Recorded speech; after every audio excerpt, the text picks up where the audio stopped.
Hello, my name is Camille Campbell, and I'm here with my colleagues Joe Rani and Javier Solis. And today we are going to talk about the values of our universal switches if you're a customer that's running one of our Ethernet routing switches or one of our older EXOS series of switches at the edge of your network. So just in terms of what we're going to cover some of the life cycle considerations around some of these aging switches. We're going to talk a bit about what the migration path options are, and we're really going to be specific around some of the features and functionality from a hardware, a software, and a management perspective that you can take advantage of as you migrate to a universal switch. So to kick things off, just a little bit of an introduction to our universal switches. And we do have two series of products. We have our 5520, which is our mid-tier series of switches. And we also have our 5420, our value series of switches. And what Universal really does is it really combines the power of cloud-based networking with next generation multi-use case platforms. So multi-use case really means that these switches are capable of running either our Exos operating system or our VOS operating system, depending on the deployment model you want to follow at the network edge. In addition, Universal is much more than just about the platforms. It's really about simplifying that end-to-end deployment experience. So we've streamlined and simplified how we order and procure the products. We've simplified how we do licensing and made it a lot more flexible. We've also brought in a consistent warranty offer across our wired and wireless infrastructure, which is then complemented by top-ranked services and support. And it's really this combination of technologies that enables us to deliver scalable, distributed, enterprise-grade connectivity to support Extreme's vision of the infinite enterprise. So universal switches really represent an evolution of our Ethernet routing switch technology. And these have had just a vast history. We've brought about a lot of innovation with this switch portfolio. Many of you may have even been with us since the base stack days. But we were one of the first vendors to come up with active-active networking with SMLT. We had a lot of innovations in our stacking. And then just in terms of how you may have deployed these products at the edge, you may have deployed stacking with either Fabric Attach or Fabric Connect, homed into a VSP aggregation layer. And we're going to revisit this architecture as we move through the presentation. So in terms of some of the reasons why you might want to look at refreshing your edge, well, we were at an inflection point with wireless. So you might be deploying some Wi-Fi 6 APs and want to connect via multi-rate and also add additional power capabilities. Many of you are likely experiencing an influx of connected things connecting into your network, and whether it's intelligent lighting systems, whether it's some of these sophisticated IP cameras, or whether it's medical devices. Again, you may just need to provide scalable, reliable connectivity for these various things. Another reason may be to enhance security. The network edge, of course, is so critical. So looking at things like max set capabilities, policy, end-to-end segmentation that can go right down to the network edge. Or you might just be wanting to take advantage of a longer support cycle. So you can see here on the slide, the life cycle status of our various Ethernet routing switch product families. And for any of you who are running 4500s, 5500s, 5600s, we do have an end of service life date quickly approaching at the end of the year. Just to preempt any questions you guys might have on the lifecycle status around 3600s, 4900s, and 5900s, we have not yet announced any plans for end of selling those products. And when we do announce, we will give you 6 months to purchase those products. If you're looking to take advantage of a more modern feature set and those higher speeds and higher performances, the recommended transition paths are here on this slide. So in areas of the network where you might have Ethernet routing switch 5000 series, you would transition to a 5520. 4000s would transition to a 5420. And for ERS 3000s, you can transition those to X435 series of switches, or you can wait for a future universal switch series. As you do migrate, you would get to take advantage of more modern hardware that's going to deliver higher speeds and higher performances. So you can take advantage of multi-rate, you can take advantage of higher speed uplinks. And one of the things that's unique about our universal switches is just the high power budget that they support. So again, providing power for those APs and connected devices. We also have integrated stacking. So you don't have to go out and purchase an external stack kit, similar to how we've done stacking in the past with the ERS and EXOS products. And we've also added fiber aggregation models to our universal switch portfolios. Universal switches also represent a great refresh option for those of you who are running some of the older Exos series of switches. And again, these switches have a vast history as well, with multiple generations of these products now. So you can see some of the first generation of products and when they achieve end of service life. So keep your eye on the end of next year. And again, similar to the ERS side, on the Exos side, we have not announced end of sale yet for any of the second generation platforms. So the X460s, X450s, and X440 G2 series of products, we have not announced an end of sale. However, if you are looking for those modern feature sets, if you are looking for speed and performance, we have mapped out the transition paths to the Universal Switch series, as you can see on the slide. And then just in terms of some of the hardware advantages, you see many of the same advantages. Multi-rate, higher speed uplinks, that high power budget, and of course the fiber aggregation models as well. And with that, I wanted to turn things over to Joe, who's going to walk through some of the migration options. So over to you, Joe. All right, thank you, Camille. You're spot on. We want to provide our customers with choice. And it doesn't matter if they come from an Exos background or an ERS background. They want to move forward with traditional stacking or try this new fabric to the edge capability. We can provide our customers choice and flexibility.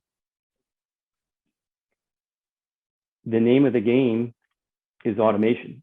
And the way that we automate with fabric to the edge will reduce up to 90% of the provisioning tasks. So you do not have to provision VLANs or MLAGs or ACLs or even fabric attach with the automation that we introduce with this new fabric to the edge capability. So it provides a more consistent and simple approach to the edge stacking configuration. And if you think back to when stacking was first envisioned back in the late 90s, the idea was to reduce the amount of configuration at the edge of the network with a single management IP address. We're accomplishing a similar task today, but eliminating the automation or eliminating the provisioning of VLANs, MLAGs, and ACLs. And the way that we do this is with this new Autosense Port capability. And with a VOS 8.3 switch, all the ports are Autosense enabled by default, and the port state will change depending on the device that you plug into that port. So if you're plugging in a new VOS switch into a already configured VOS switch, and it's an NNI link, the new switch will now receive a Fabric Connect configuration, and that NNI link will be auto-provisioned. If it's a device with Fabric Attach running, such as an ERS switch or an Exos switch or one of our access points, that port state will change to an FA server port. And the same is true when end users plug in. The end user device will be auto-detected, and if it's a NEAP or EAP configuration, then that configuration, that switch port will be auto-provisioned for the user and the device that is plugging into that port. Same thing with a phone, and if Radius is not configured on those ports, then we will onboard the devices into a guest VLAN. So if we take a look back at the architecture, and what you can see on this slide is I have 3 devices that are in my aggregation layer. And then I have a series of IDFs. And you can see that I'm using the same connection, the same technology to connect all the devices together. In this case, it's Fabric Connect, and I'm using network-to-network interfaces. On the back end, I may have Extreme Management Center or Cloud IQ and Radius provisioned to talk to the devices as they plug into these edge ports. but there's no manual provisioning of these uplinks or the ports themselves. We can also automate the configuration of multicast out at the edge as well. Only at the aggregation node do you need to do this. And then finally, tying this into the Extreme Management Center and Site Engine configuration that I mentioned earlier, we can automate the delivery of VLANs to the end user ports. So what are some of the advantages of this technology? You heard me mention that in the late 90s, when stacking was first envisioned, the idea was to reduce the configuration at the edge of the network. Now with this technology, we're accomplishing a similar goal, but we're doing it in a different manner. So what you can see on this slide is I have 6 switches connected together in an IDF using high-speed ports. I simply connect unit 1 to unit 2, unit 2 to unit 3, so on and so forth. And then I have a return cable to go from the bottom unit to the top unit in the stack. I also have redundant uplinks provisions. In this case, I have unit 1 and unit 4 have a redundant uplink. And then of course, in my core switches, those are connected as well. And I'm using Fabric Connect technology everywhere in this design. So I have a consistent experience with this technology. I automate the delivery of VLANs to the edge ports. And I also have topology independence. The only downside to this technology is you have an IP address on every node to configure each node. But I also see that as an advantage because I have independent stacking control architecture, meaning if unit 3 were to, CPU was to exceed or hit 100%, it would not disrupt the other switches in the stack, which is possible with traditional stacking technology. In this case, unit 3 would be isolated. The remaining units in the stack would continue to operate without issue. With that, I will hand it over to Javier to continue with a traditional stacking approach. Thanks, Joe. So as Joe said, I'm going to be talking about some of the traditional stacking capabilities, but pivoting over to our Exos platform. So with universal hardware, as Camille mentioned and Joe had mentioned, is that we give you the flexibility to choose which operating system that you're going to pivot towards based on the features and functionality that you need. So in the case that your topology still calls out for stacking, you can pivot over to Exos and build a stack of up to 8 switches within that stack configuration. So again, we kind of pivot to a different type of topology and methodology where you are able to configure up to 8 switches within that stack from one management IP. And you do have the option to scale your uplinks down to, as you can see here, an MLAG or SMLT configuration.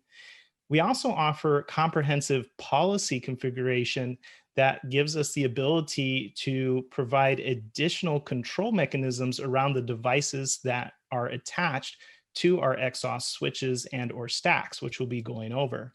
We can also run fabric attached technology as well with Exos. So if you decide to use Exos at the edge, you can still use VOS and other parts of your network to build out your Fabric Connect environment and take your Exos edge and use fabric attached to connect up into your fabric.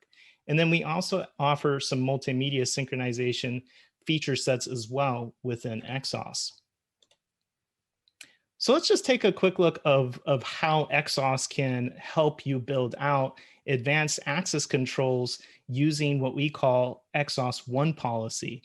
And basically what One Policy and Exos allows us to do is create roles with multiple rules associated to each of those roles. So in the diagram, you can see here that we have contractor, employee, and guests, as well as phone, APs, and other devices. And so we can create a role that can be assigned to those particular sets of devices and or users. We can then configure layer 2, 3, 4, or layer 7 rules that can allow or deny access for those users and or devices. So you can see here that we, as an example, the contractors and guests have access to the internet, but we've created a role with a rule that blocks access to our database systems. And another example, you can see where we have 2 phones, where we've created a phone role and we've allowed the phones to intercommunicate with each other, but the phones do not have access to connect directly to the internet. So again, you can create flexible roles and rules depending on not just the users, but the types of devices that you're managing as well. We also have the ability to provide flexible configuration for how we deploy our roles and rules. We can use a traditional approach where we match most specific rule first, or we can pivot to a top-down access list style of matching for our rules. When you go into the access list style, you will increase the capability of how many rules that you can define per each role. We also have the ability to, again, provide different ways on how you can deploy one policy.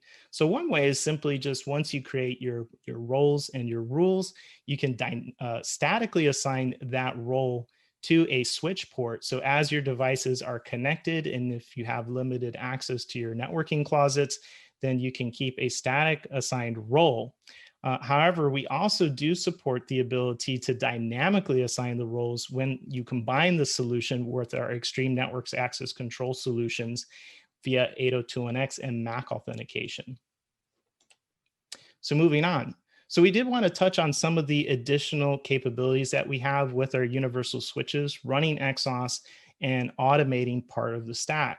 So as Joe said, it's all about automation. And so that's true as well when using Exos and stacking. So the universal hardware switches will all support the ability to form a stack using the push button. So here in the example, you can see that we have up to 8 switches all interconnected with our stack cable. You can then power up all those switches, go to the top switch and toggle the mode button to the STK LED. Once you're there, you can hold the mode button down for 5 seconds and then release it. At that point, stacking will then be enabled on that switch, as well as auto-detected that enable stacking has been performed for the other switches connected as well. All the switches will reboot and come up, and you'll have a formed stack without having to go in and performing any CLI configuration. Once you do that, we can take advantage of our zero-touch provisioning processes where the stack will be able to auto-detect if there's a DHCP server on the uplink that's plugged into the stack.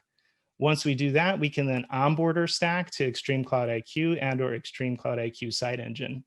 And then we also have the ability to automatically replace a failed node. So in this example, our slot at the very bottom is failed. We can take a like model SKU and replace that failed node. When we do so, we can configure and synchronize that switch into the stack automatically without you having to go in and perform additional configuration to get that new switch replaced for the failed unit. So as you can see, we have tons of feature sets that you can pivot to when you're looking at migrating from your older ERS platforms or your older Exos Gen 1 or Gen 2 platforms as we bring in our universal hardware with the 5520 and 5420 switches. So you can again choose to run VOS and leverage Fabric Connect, Extend, and Multicast, or you can pivot over to Exos and take advantage of stacking and policy along with Fabric attach capabilities. And we also support, again, audio video bridging functions within Exos as well. So with all that said, I'm going to hand it back over to Camille, and she's going to be talking about some of our software management options for our universal hardware platforms. Thanks, Javier. So from a centralized management perspective, one thing about our universal switches is they have been integrated into all of our various centralized management tools. So starting with the Extreme Management Center, we have done full integration of the 5520 and the 5420 into that platform. But as you guys have heard from this conference, the recommended transition is to the Extreme Cloud IQ site engine. And of course, that gives you extra feature velocity, and it also gives you that optional ability to connect into Extreme Cloud IQ to take advantage of some of the visualization and some of the AI ML-driven analytics provided by that platform. The other thing that makes the universal switches unique is the fact that they're considered cloud native devices. So what that means is from day one, these switches have had Cloud IQ support. So what that means is that you get to take advantage of a bunch of additional functionality. So with the universal platforms, we are offering a 1-year free subscription to our Cloud IQ platform. And this will allow you to really start playing around with the functionality provided by our cloud-based management platform.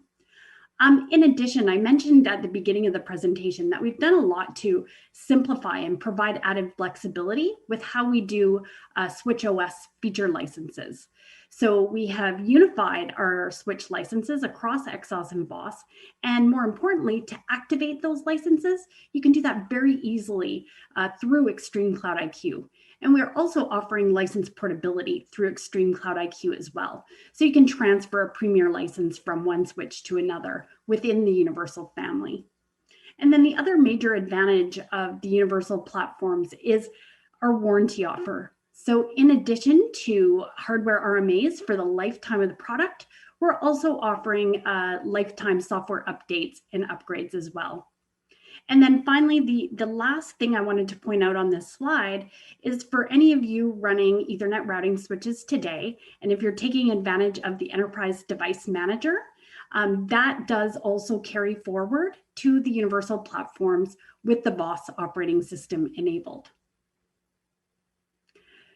So Joe talked about all of the strengths of running Fabric to the edge and all the automation that you get. And Javier talked about all of the great stacking capabilities and policy that you can get with the EXOS operating system. And really just to summarize and talk about some of the key considerations you might want to think about as you're making your decision as to which migration path to go down. So the first would be just the level of automation that's desirable at your network edge. And Joe talked a lot about all the automation that we're enabling through the Autosense capabilities. And so if you are in a dynamic network environment, experiencing a lot of network moves, adds, and changes, that solution does provide a lot of automation. In addition, network access control is very, very important in any edge infrastructure that you might be deploying. Many of you have deployed it for wireless, but it is equally important on the wired side. So, we've talked about some of the dynamic service provisioning that you can get from network access control, but the security benefits are equally as important. So operational consistency is, again, another key consideration. And if you're utilizing more of a device by device CLI or EDM type approach, having one OS end to end might make more sense. But if you started to upgrade and migrate to our centralized management tools, that may be less of a consideration. And you can take advantage of bulk configuration templates through Extreme Cloud IQ Site Engine or XMC. And then topology. So one of the benefits that Joe mentioned is if you push Fabric Connect right to the edge, that just gives you a lot of freedom to design your network edge however you want to design it.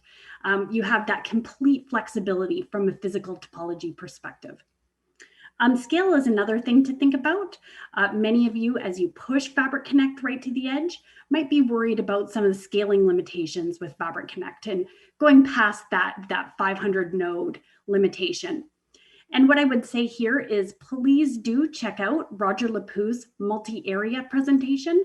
Multi-area is a feature coming in June, and it's going to allow you to scale your networks well beyond that 500 node limitation. Failure domain. So Joe talked a lot about this, and it really, depends on what endpoints you have hanging off your switch or your stack.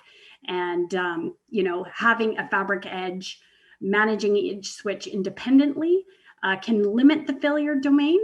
But again, you're managing the switches with their own IP address. So there's definitely some pros and cons to think about.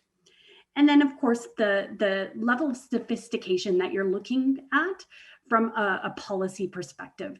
And Javier talked about all of the great policy capabilities that we have within Exos, including the availability of layer 7 application filtering. And this slide really gets into a little bit more details in terms of configuring various activities at the edge switches and how each solution compares. So as Joe talked about, we've come out with Autosense Capabilities as part of VOS 8.3. And although you may still have to enable a few things globally on your switch, what you're doing is we're basically eliminating a lot of the per port configuration on the VOS side. Equally, on the Exos side, Javier talked about a lot of the automation that is being built into the stacking solution there. And also, of course, you can automate using Fabric Attach and adding to that network access control as well. And if we go back to our first slide where we showed your existing architecture, where you could have some ERSs with Fabric Attach and ERSs running Fabric Connect, single or dual homed into a VSP aggregation, you can absolutely expand and deploy new wiring closets using our universal switches, whether it's configured with Exos, whether it's configured with VOS, and home those into the exact same VSP aggregation. So again, the idea here is we're offering you flexibility, we're offering you choice, but we're ensuring everything is compatible and works seamlessly together. And with that, that really concludes today's session. I wanted to thank you guys for joining us today, and we hope you have a great rest of the show.